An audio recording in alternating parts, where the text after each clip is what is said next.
বাংলার মানুষ কে কোথায় আছো? আজকে আমাদের ইটাহারের বাসিন্দা মোফাক্কেরুল ইসলাম স্যারকে গ্রেপ্তার করা হয়েছে শিলিগুড়ি বাগডোগরা এয়ারপোর্ট থেকে। তাই সবার উদ্দেশ্যে বলছি, সবাই ভিডিওটা বেশি বেশি করে শেয়ার করো, যেন মোফাক্কেরুল ইসলাম স্যারকে অতি শীঘ্রই ছেড়ে দেওয়া হয়। তিনি একটি হক কথা বলেছিলেন, সেই হক কথা বলার জন্য তাকে গ্রেপ্তার করা হয়েছে। দেখেন ভিডিওটার মধ্যে।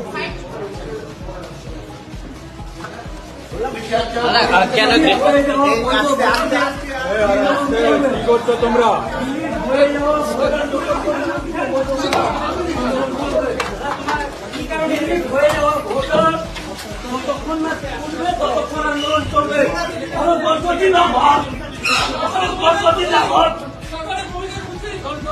দাদা, দুদিন ধরে পুলিশ বলছে আপনি কোথায় ছিলেন? দুদিন কোথায় ছিলেন?